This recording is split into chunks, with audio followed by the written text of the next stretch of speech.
wagers that a small autonomous group, the charter school board, can run a school well and in a way that offers something different and better than the local district can.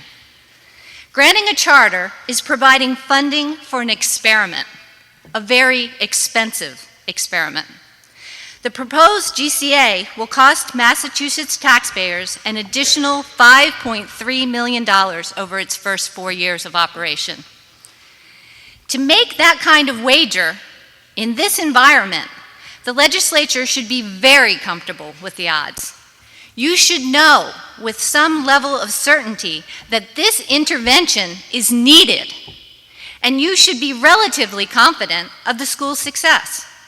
After all, you put at risk more than $5 million that could readily be used elsewhere. In your own communities, no doubt, like Gloucester, your schools are likely struggling to maintain services and improve student achievement. Tonight, as you listen to our testimony, and later as you make budget decisions, please ask yourself if you are confident that this charter school is the best use of the state's resources. Keep in mind, there is strong evidence, as you've seen, that Gloucester does not want this charter. Hundreds of people have spoken opposition compared to a few dozen who wrote in support. The charter school offers little innovation that is not already present in our schools. District leadership, teachers, and parents have all provided examples of differentiated learning, arts curriculum integration, skill-based assessments, all present in the Gloucester Public Schools. The Office of Charter School Development has raised a number of concerns about the viability of the application and the obstacles to the school's success.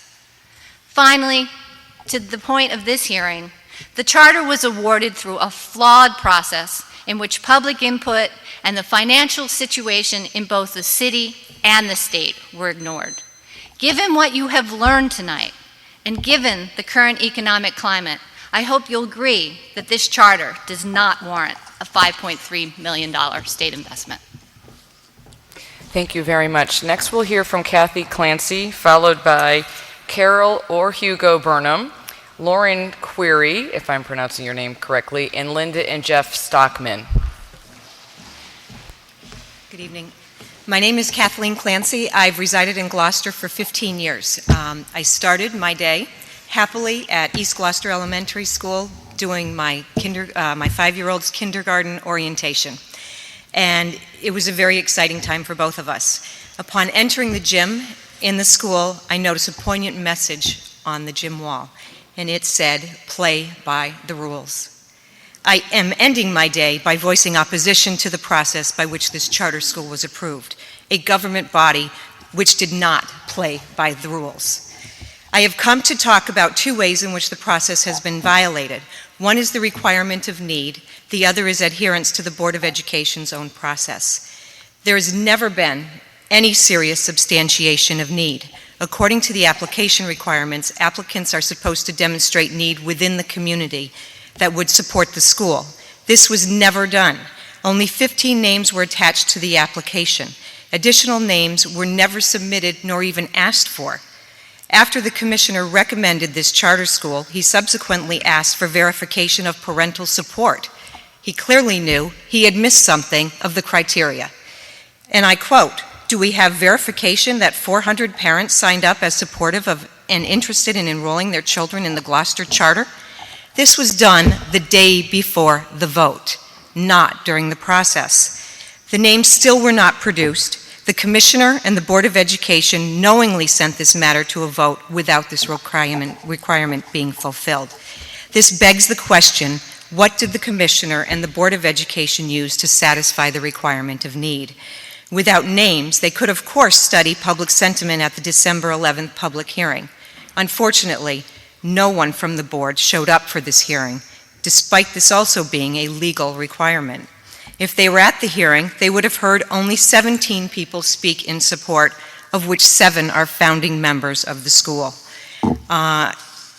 Everybody has given you the components, but there were, 16 letters received. So in all, there were 46 48 names in support, and probably less because I'm sure those who spoke also wrote letters and also signed the petition.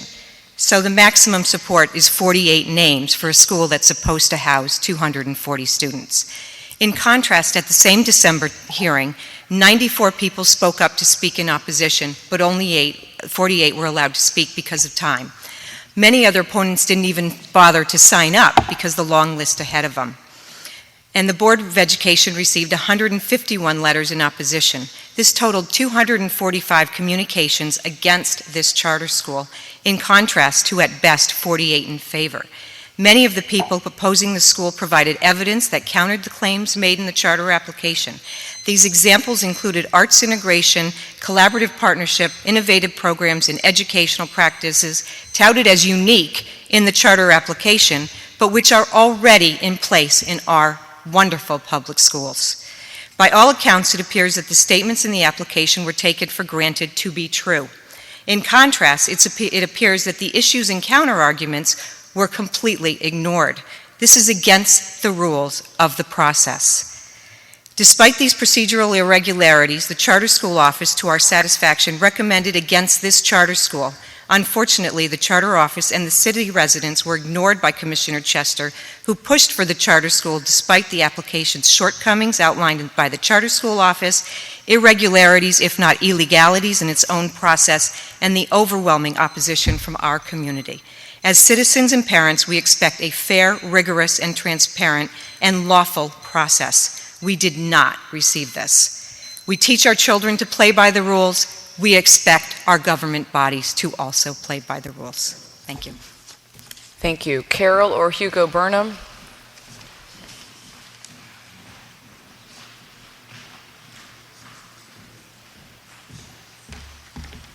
Good evening. I am Carol or Hugo Burnham.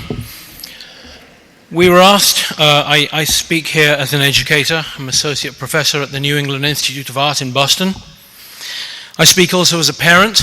I have only one child in the schools, but she has a lust for life and education to match three, and every day that is met and nurtured and fed by the staff and faculty at Plum Cove School. The chairman of the Massachusetts Charter Schools Association drove all the way from Western Mass. We were asked to speak only of the process. He spoke not of the process, but of bravery. The Light Brigade were brave. General Custer was brave. He spoke not of the process, but of the apparent benefits of enduring pain. How many of you welcome a root canal treatment for a working set of teeth that need only vigorous flossing, as the very vast majority of Gloucester citizens are doing every day for their students and their children, even though the Commonwealth sends us only string with which to floss and soot instead of toothpaste, due to the no small part to the grossly inequitable funding process compared with the other charter school communities west of here. Thank you very much. Thank you very much. Lauren Queersy? Sorry.